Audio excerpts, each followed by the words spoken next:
Got a bird in here. You're on the wrong side, buddy. You need to be on the nature side.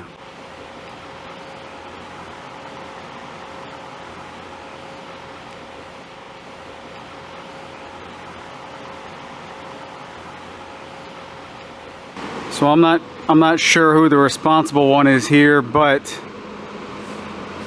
the dogs are on top of the log pile, about to fall off, I might add. Trying to...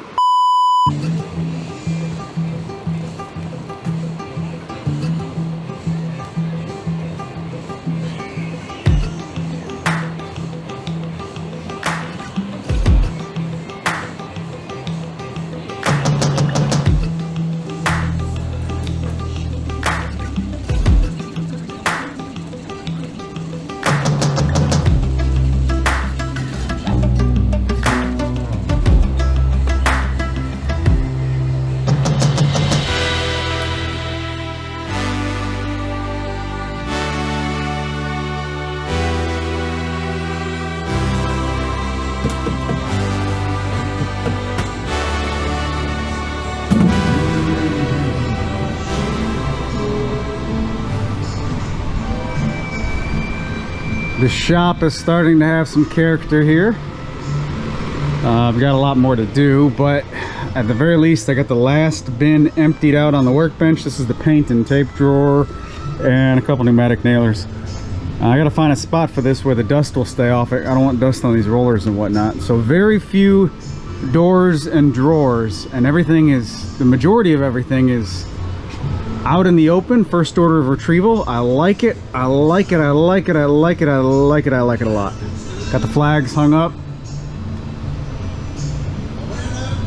And I'm not too sure about the Mississippi flag. Does it need to be bottom side to the left or bottom side to the right when flown vertically? I don't know. I know the stars and stripes, you start with the stars in the top left.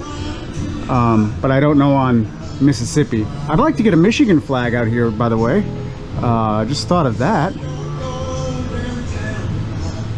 This building structure, the way that this building is built with these big channel beams, C channel and S channel, or I guess, I don't know what it's called, up there, that's in an S shape. It gives you a tremendous amount of just built-in shelving and storage and whatnot. And then I've got these clips, like you see this sign right here, it's hanging on two little bitty clips, so it's just dangling right there, right? So these clips I initially bought for the lights above, and I didn't use them for the lights, but they have this little S hook on the back right here that just kind of clips into place over the metal all over the place and makes for a really convenient way to hang stuff. I like it. I like it. I like it a lot. This has become, you know, 2 steps forward, 1 step back, 2 steps forward, 1 step back. We're currently in the 1 step back, but we're figuring out moving stuff around. We organized the family side of things quite a lot, quite a bit, to bring Tyler's. This corner is going to be Tyler's, so it's going to be Daddy's corner and Tyler's corner, and she's excited about that. We've got her Kung Fu kick bag, and she is taking 2 of these bins, one of them as a giant toy box, the other one as a play bin. She likes to get inside it and play, especially with the little kitten. She'll get the kitten in there and play. But, you know, we've got a plan. We've got a plan. I want to get this finished. It's about the storm. We've got some nasty weather rolling in. Hopefully it doesn't get, oh, here comes the sprinkling again. Hopefully it doesn't get too crazy. We're in a severe thunderstorm watch for the rest of the night, and I'm staying inside. It's starting to have some personality, and it's just fun. Life is fun right now.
leaving New Albany, saw a nice, beautiful 5-gallon bucket in the trash, I mean, side of the road. Somebody threw it out of their vehicle. So anytime I see these buckets or anything of value, just take a little time to pick it up.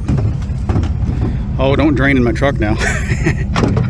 Take a little time to pick it up. All kinds of trash right there, but there was a 5-gallon bucket, so why not grab it? So I live in the woods, right? Plenty of woods around me, plenty of wood around me. I just bought a cord of hickory though. This is all seasoned, nice, clean hickory. Essentially, if you're wondering, by the way, just tossing them in the basket, 1/4 of a cord per basket. I got one full cord, so then the last quarter we topped off a little bit, overflowed all 3 of these baskets and threw some on the back. But anyway, this is all for my smoker. I've been without wood for my smoker for quite a while. There's plenty, like I said, of resources around me. None of it's dry, none of it's cut, none of it's ready to go and split and all that. So it is what it is. This will be hopefully the last firewood I ever buy in my life. But I need to start. Oh, look at these dogs. They're like, "Ooh, Daddy brought home big sticks." I need to start cutting some small stuff, some oak and whatnot, to start air drying and whatever. Although this is going to last me a while in the smoker, a long time. I bought these baskets, $40 each. I don't know what kind of pricing it is where you guys live, but that's the best price I could find, and I've been looking for them for a while. And of course, all pesticides is what they were used for. I've got these three containers here, actual plastic bins. They all have good valves on them, so I'm gonna try and resell these and get a little bit of money out of it. But yeah, I live in the woods and I just bought some wood. I've been making a conscious effort to watch more videos online on tree identification, and then I'll go through the trails with the pups and my four-wheeler with this basket on the back and pick up trash on my way. And this was just from today, so be careful walking through the woods. We have a beautiful forest, really do.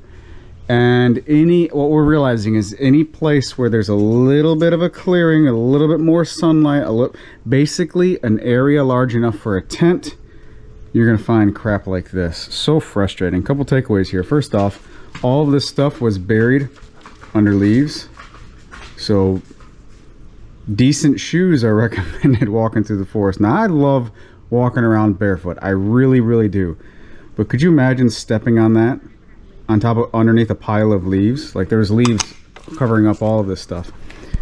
Quick recommendation for a good quality set of boots. These are my JK boots. Really love them. They're comfortable, they're durable. I'm wearing the snot out of them, and they've got fantastic traction in the woods. There's a whole terrarium right here. This was nose down into the mud, and a whole terrarium, stuff growing in there. Nature recycles itself. I saw something, I forget the exact specifics, but a gentleman, I don't know if it was 1950s or so, something like that. He put something in a bottle like this and capped it off for decades, and it maintained a little ecosystem in there without any input whatsoever. Just all the nutrients in there, and whatever was growing, the plant that was growing, just kind of recycled itself. So nature recycles. Do you? And also, like oil jugs, plastic oil jugs, they're just going to be there forever. Old beer cans. What is this? I don't know what it is, but that right there tells you it's kind of old. Tomorrow is Mother's Day, and we're gonna have some family over, and we are going to smoke a couple racks of ribs. We're gonna have some garlic parmesan mashed potatoes, some homemade coleslaw, and something else that is evading me. But anyway, I've got to get the smoker up and running again. First time, actually I've only used it once since we've had this whole major life adventure. So I've used it once in the past year. I need to build a little fire in there, get some heat going, and clean out the inside of it. But before I do that, it's a good time to break in some new boots. This property has really taught me, you take care of your feet and your feet will take care of you, that's for sure. These are my square toe JK Western boots. Days where I'm not going to be doing a lot of crazy stuff outside, but I still prefer a boot, and quick in and quick out, no lacing. I like these, they're comfortable. These are my Georgia boots, the mud boots, and I'm disappointed. They lasted less than 1 year before they allowed water to come in through the bottoms of them. $80, less than 1 year. So this is my, oh, there's a nail there. Holy smokes, I just whacked my knee on a nail. Well, I didn't break through, that's fine. This is my work boots. These are my work boots. This is a JK OT. OT stands for overtime. That's the model. This is a Bison Rough Out Smooth work boot. These are fantastic. So, as you can tell, they're in need of a little bit of TLC. I'm going to take these off, clean them up, and break in my new boots. So how did I get these? I want to be very clear about this. So JK Boots contacted me over a year ago and said, hey, we'd love for you to try out our boots. And I looked at all I did is I clicked through to the website, looked at the prices, and I said, I've never paid that much for anything on my foot. Thanks, but no thanks. I declined the offer and went about my merry way. At the beginning stages of getting this property, I'm walking out here in the woods, in the mud, on the sharp sticks and rocks and all that with my barefoot shoes. If you're not familiar with barefoot shoes, they're glorified water shoes. They're super flat, zero drop, super flexible. You feel every little rock under your feet with those things. That was a quick wake up call, and yeah, I can't do that. So about a month later, I crawled back on the email and I said, you know what? I think I'll try you. I think I'll take you up on your offer. Send me a pair of boots, but here's the thing. I'm not going to talk about them for 6 months. I want to know what the hype is on good quality boots. I've never owned a good pair of super good quality boots. Let's see what the hype is, right? Let's see if they're worth it. Well, here we are, 8 months, 9 months later, something like that. I think they're fantastic. These are the best things that I've ever put on my feet. I just walked around on campus at a graduation yesterday at Ole Miss campus on the concrete, just fine. These are the most, literally the most comfortable thing that I've ever put on my feet. And I can still really work in them. There's a little bit of a heel here. It's not too crazy. And the traction on the tread is fantastic in the woods, on dirt, and all day on the concrete. It's just as comfortable as well. The only downside is you have to get used to lacing them up. There's no way around it. There's laces for days on this thing, but these aren't the most laces that they include in their boots, by the way. So anyway, I think they're awesome. Sure, we'll talk about them. And then my disappointment with my my mud boots the other day, not the other day, a little while ago actually. $80, they didn't last a year. So I said, okay, I'm gonna put my money where my mouth is, and I'm gonna purchase another pair. These are the JK Super Duties that I purchased, and I've yet to break them in. Let me take one of my OTs off, and you'll see the difference between the OT and the Super Duty. But I believe this looks to be about a 1-inch heel, and this looks to be about a 2-inch heel. So you're gonna get a lot of traction walking through the woods, especially on inclines up and down, with a good heel like this that I'm quite aware of after having this property. And then the boot height itself is 10 inches over here and 8 inches over here. This is slightly shorter, slightly taller. So these I'm going to keep as, like I said, my outdoor, deep in the woods, constantly on rough terrain type of a boot. And this is going to continue to be my daily driver. I already wore these one day in the shop to help break them in, but I was out of my leather oil. So I picked up some more and really got them saturated last night, let them sit overnight and absorb all that oil. I'm gonna break these in today, doing light duty stuff around the shop, and clean these up real quick. So that was a lesson that was smacked across my face when I got this property. Take care of your feet and they will take care of you. I was incredibly naive, thinking that I could get by with nothing but barefoot shoes out here on this property and actually maintain a good quality work pace. You can go barefoot basically anywhere, but talk about slowing you down. That's the thing. I love going barefoot, especially here in the shop on the concrete. I've always loved cold concrete under the feet in the summertime. It just feels good, you know what I'm saying? But out there in the woods, I need something that's going to protect my feet, give me traction, and allow me to work at a reasonable pace. So if you're interested in checking out these boots, you can go to the JK Boots website and use my coupon code to save 10% on your purchase. If you do use that code, I will get a little bit of a commission on the sale, so that is very much appreciated as well.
Well, I found a new problem that I've never had before, and that is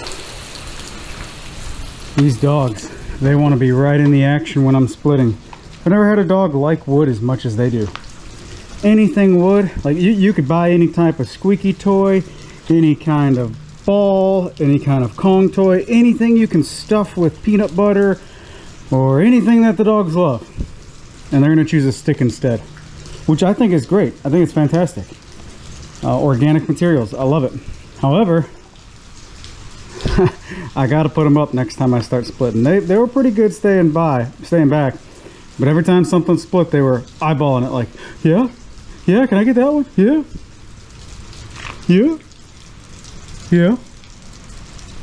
Let me throw that ball. Do you want me to throw that ball? Do you want me to throw the Kong toy? Well, good girl, Gracie, for sitting. Good girl, Gracie. Let me just throw this. It's pouring down rain. You sure? You sure?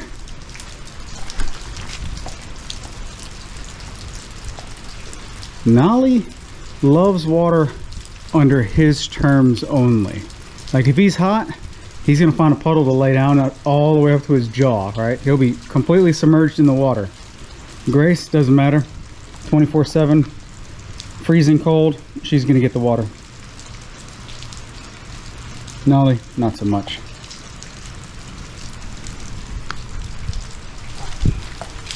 Yep, Grace goes for it. Nolly says, but it's raining. But it's raining, dude. I don't want to get this beautiful, beautiful coat wet. Tomorrow is Mother's Day, and you will find me parked right here in front of my buddy Shirley. This is a Shirley Fabrications offset smoker. Don't call me Shirley. Shirley, what's your vector, Victor? What's the other one? Oh, Roger that, Roger. That's right. Oh, good old movies. Anyway, I really like this. I bought it in like 21, 22, something like that. When I moved here, I sold the Kamado Joe because, now the Kamado Joe is a fantastic cooker. I'd much rather have that than my $100 Weber over here. Kamado Joe, loved it, but it's delicate. I mean, it's ceramic. I did not picture that ceramic cook chamber making this journey back and forth and no storage location and blah blah blah blah blah. So sold it and kept this one, of course, all 1/4-inch steel patio model, so it rolls really easy. You know, a lot of these competition smokers and big smoker manufacturers, they have a long waiting list. Shirley came out with this one, their patio model, so that they could just keep something in production while they work on all their customs. And I love it. I think it's fantastic. I don't need anything more than this for, you know, as many people that would ever come to our birthday parties and get-togethers and such. This is plenty capable. And then also, it just barely uses just a little bit of wood, so you can fire it up for all kinds of small stuff too, just for the household. So yeah, I got a bunch of hickory for this load, and I didn't measure this. It looks like, well, the firebox is 24 inches, so this is about 22 inches. Okay, well, that's a little bit too big for the firebox. 16 inches is a good size for that firebox. So what I did is I cut them all in half, and I had to do the same thing with my last batch of wood that I bought at our last property. but I cross-cut it all in half, and then the two smaller lengths are much easier to split like that. Now, speaking of splitting, I knew this day was coming. Shame on me, I didn't put a stump in here to actually start splitting some stuff, but it is what it is, so I just split it on the ground. This is just a cheapo Lowe's axe maul combo thing. It's not amazing, so I'm not even worried about hitting the dirt and rocks there. Hit it on a belt grinder or something to sharpen it up real good. Easy peasy. All right, got my firewood done. I've got to go season some ribs and a couple other things.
So the shop is essentially put together. All I have to do now is electrical, which should not take long, and clean up and calibrate all the tools.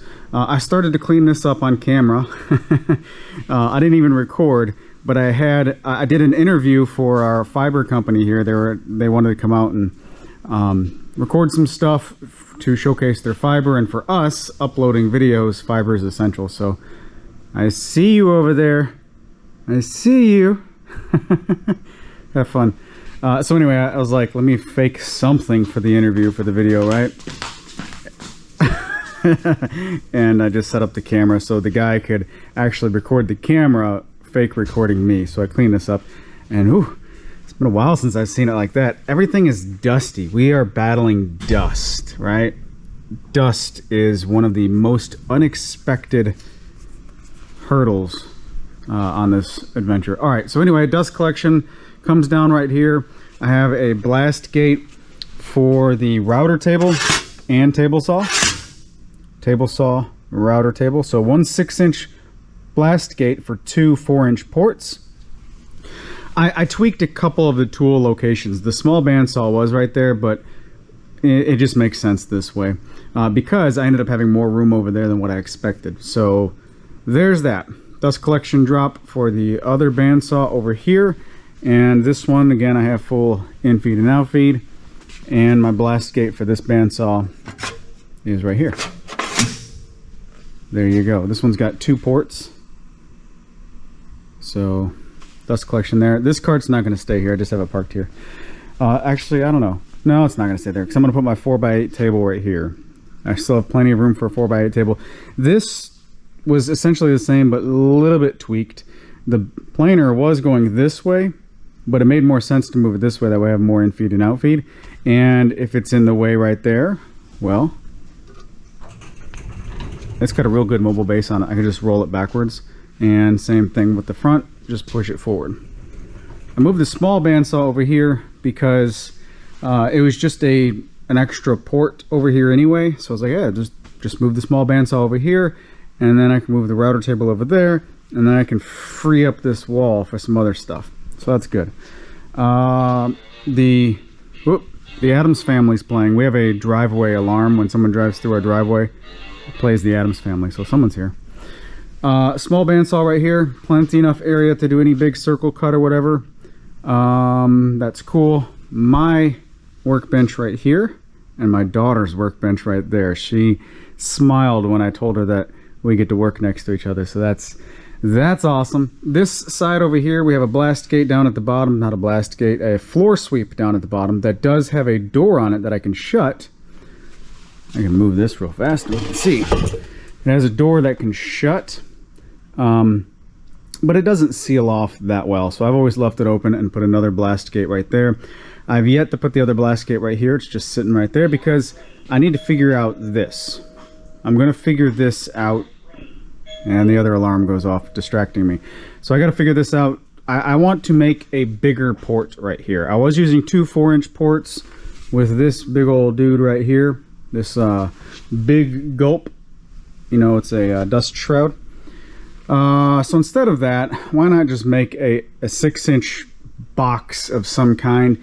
The dust port is right here. The dust collection's right here. So this is going to, I hope that this is going to drastically increase the dust collection at this machine.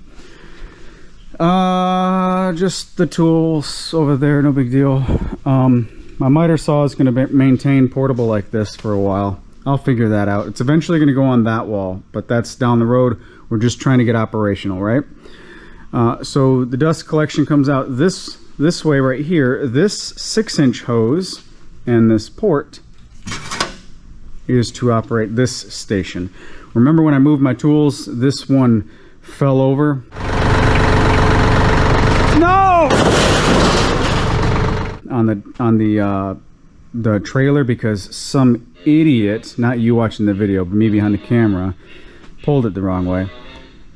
Anyway, it did knock it out of calibration. The table was a bit wobbly and it just loosened a bolt on the inside. I tightened up the bolt and now everything's stationary. I just need to recalibrate it. So hopefully no damage. So far I don't think there's any damage, but there's that.